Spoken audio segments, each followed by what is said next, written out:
Hi there, thank you so much for clicking the thumbnail and being interested in my work.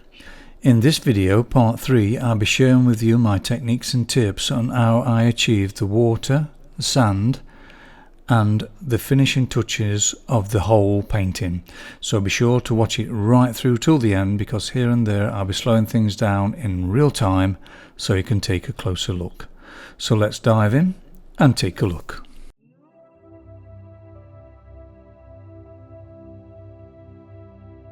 Now these are the colours I'm using just for the underdrawing. Just colours what are close to what you're looking at. It's just basically you just try anything to start with and then you see how it develops. So what I'm doing here is just using the white just to shape the area, what I did earlier with the outline, just going over it again. Just trying to work out what the procedure is at this point. As it's very rich and vibrant, the water, I've used some Rembrandt sticks there, a light blue and like a light lemon colour. And just basically get that down first. It's just getting some pigment down there. And the pigment of the Rembrandt sticks are very sort of intense. And this is what I needed really to get that glow. So what I'm trying to do really is just put something down and then I can mix other brands on top. Now the surface I'm working on is Pastel Matte Dark Grey. Now it does create quite a lot of grain when you first apply the pigment onto the board, because it has quite a lot of tooth, but you need the tooth to hold the pastel. You just have to bear in mind it will look a little bit grainy to start with. Now I've selected a few different greys to try as well, because there's quite a lot of grey within that sort of colour, so it helps if you can use that first and then just glaze the colour on the top or mix it in slightly with it. I usually use greys when I do distant backgrounds because it sort of recedes, so I know it quite effective in this area.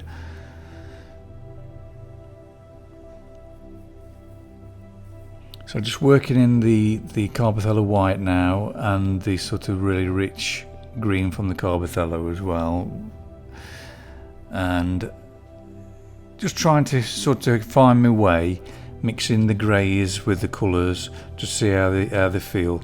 It's a case of just trying these things out. Here's a selection of the greys look and the blue and the green I originally started with. So I'm mixing, see how these things sort of develop, and you add more and more different colours and different shades. So I'm finding the grey quite useful to mix in with the colour to get that subtle desaturation I'm looking for, and it's just to get the colour down quick, because you can actually change all these things up once you've finished by using the primary colours on the top. Just glazing a bit of lemon yellow there to start with, but then I continued with using the colours and mixing it with the grey to create that sort of softness. Rather than using white to sort of lighten it up, I've used a grey, and it creates such a soft feeling to it. Just a little bit of real time here, just showing you how I'm getting that sort of rich Rembrandt pastel in there, just all different directions, circles, and just keep blending it with your fingers. It's very difficult to find just the right colour in your kit, so you have to make a decision what colour to use. So here I've used a light blue, and what I'll do eventually is mix in the green, which I'm doing here, but then later on I'll put lemon yellow and all the subtleties with it. But first you just get something down which is similar. Even this is not correct colour yet, but once I start putting the lemon yellow in there, it will make a massive difference, and you'll see me doing that later on. Now this is just a blocking still, so you're just blocking in colours, richer colours, so I'm not too fussed about getting the details correct at the moment. It's just getting an idea of what needs to be done and what colours needs to be mixed. For the distant islands on the horizon there, I'm using a warm blue, but then what I'll do is combine with this blue a sort of green colour to get the correct sort of shade I'm looking for. So it's a case of playing with what you've got in your kit and seeing what looks about right, because again you can go over later on in the detail stage and just subtle it up with the primary colours. Now it's time to get the trunk of the trees in. So these are the sort of colours I've chosen initially. This will change as they develop. Now I've got light ultramarine and light grey here, which will shape the edge of this trunk. So it's a bit of a sky colour or cloud colour. Basically I'm putting in first and then I'll subtle that up again. Now I decided to use the grey and the white to get like an underdrawing done first and then glaze the colours on top. Now because I don't want to smudge what I've got underneath, I'm using a bob stick there. It's just a metal rod with a little bit of a sort of cushion on the end of it, wrapped round like a ball. And I use this for oil painting. It's just really good for just leaning on, so you can got a lot of control then of where you put your marks. Now I'm not getting wrapped up trying to do every mark the same as reference image. I'm sort of developing my own feel to it, so just be expressive rather than trying to create every detail the same. Now here I'm trying to get the shape right, so what I'm doing is using that sort of grey and then sort of using the blue on the top of it, then glazing sometimes with a bit of cold red just to change it into the purpley cloud colour underneath. So you're just playing about with it, just getting the shape right. All the cloud and everything else will be subtled up in the final details at the end of this painting. So, but I'm just getting a basic shape right here, but all this will change anyway because I'm going to put a lot more colour in and brightness into them clouds later on. Got the basic structure there. I'm just glazing over with olive green to start with. Again, this will all change because when you start putting the subtleties in, but you just got to get some sort of colour down there to start with, and then things will just develop. Here's the procedure again very quickly, just using the grey and the white and then just using the olive green over the top. The initial colours I've used for the sand, like a pink and a warmer yellow on that. So mixing the pink and the warmer yellow together. If you're enjoying this video, why not subscribe? It's absolutely free, then you're sure not to miss any of my future videos.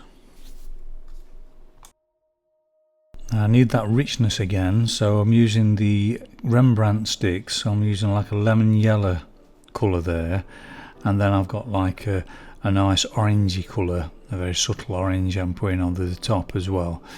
So it's just a case of getting that pigment down and then you've got something to work on. Now sketching in the actual shadow, I'm just using the cross-reference technique there just to get a few points just to help me out there where the shape is. Yeah, it's just a case of just getting everything sort of mapped out again. It's just like everything else. Don't worry about the details, just try and get the sort of area right and the shape right, because all that will be subtled up and it's just getting some pigment down really. I'm just using a grey here, just found a grey which is a similar colour. Using the Caran Chinese white just to mark in the area where the water meets the sand. Now to add the details to that tree trunk, these are the colours I'm using. Now for the dark areas I'm using warm blue and burnt umber.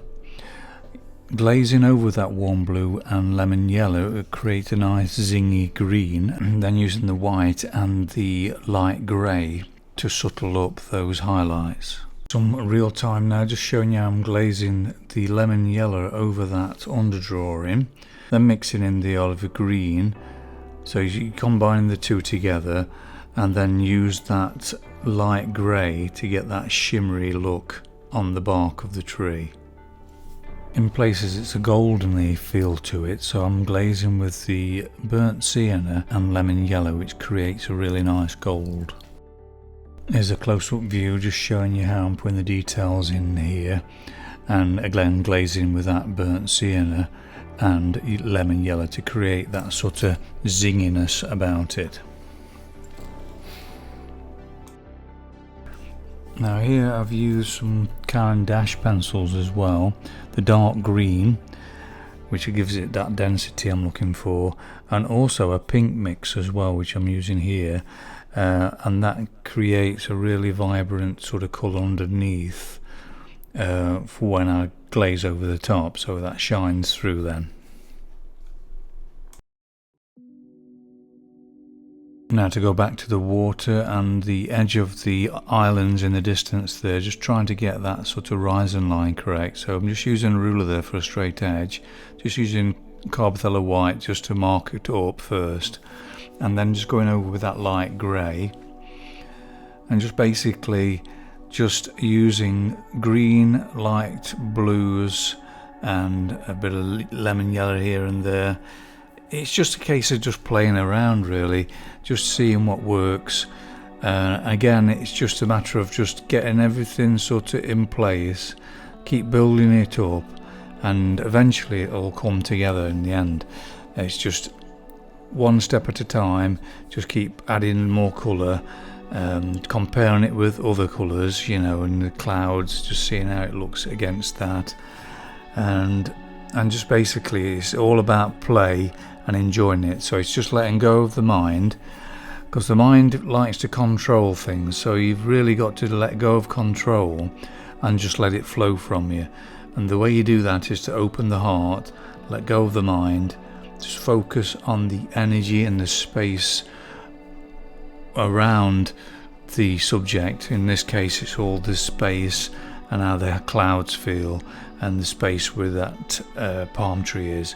So you're sort of gathering it all up and letting it melt into you, and just let it flow by just relaxing and just being in the moment, here and now. That's where the actual power is, that's where the actual creativity is being here and now and not thinking too much about what needs to be done, just focusing here and being present here now.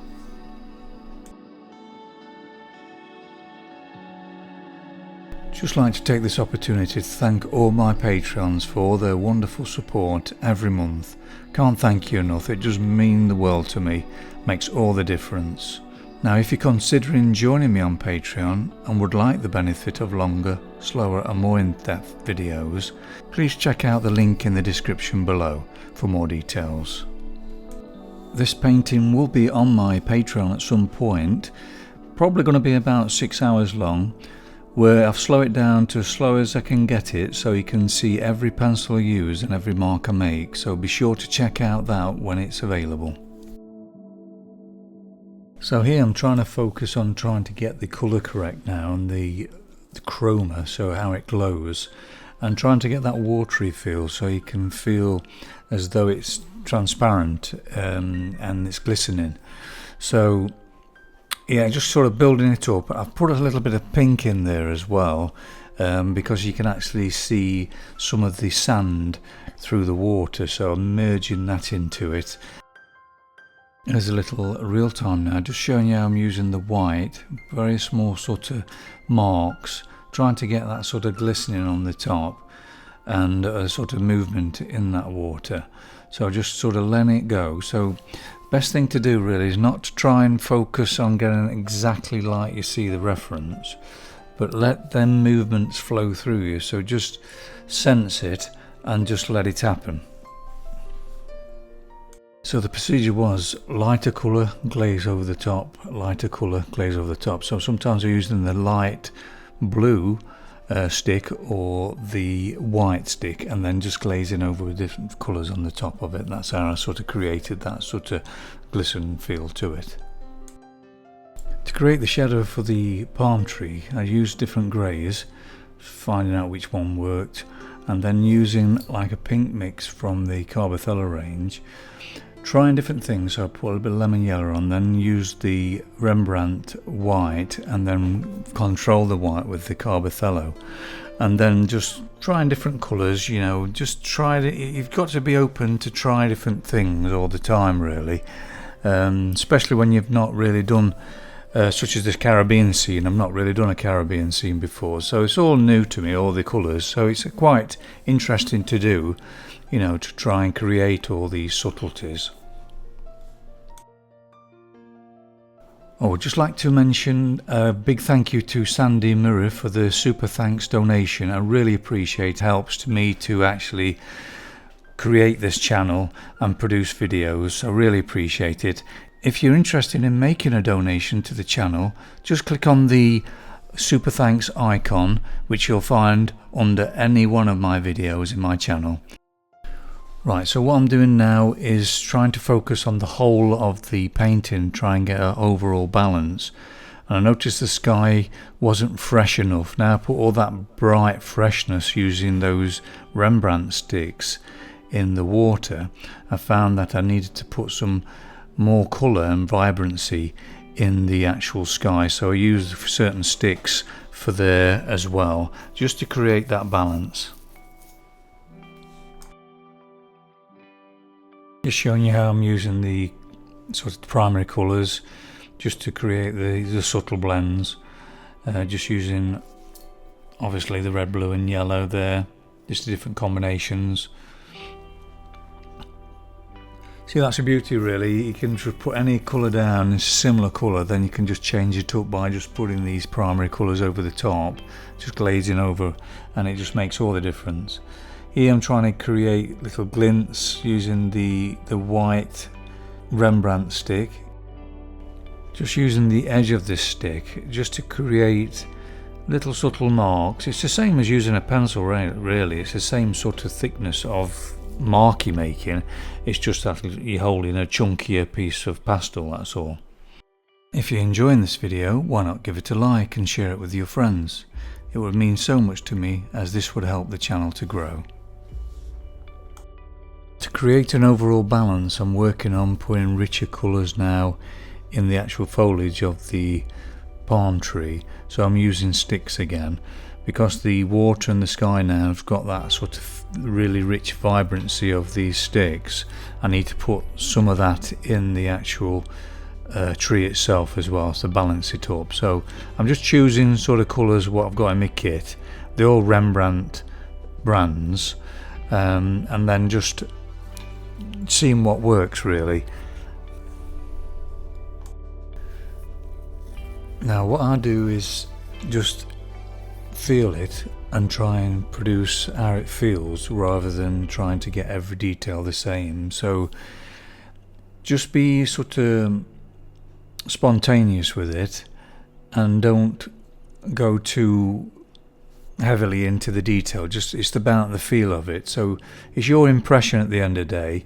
I mean, art is more than just a photographic replica. It's something different. You're adding energy to it and feeling. So I won't worry about it too much if it's not exactly the same as what the reference image is. It's just your interpretation at the end of the day. Well, I hope you've enjoyed this video. So here's the actual finished painting at the correct angle. Thank you so much for watching it this far. If you're interested in seeing more work, here's some links you might be interested in.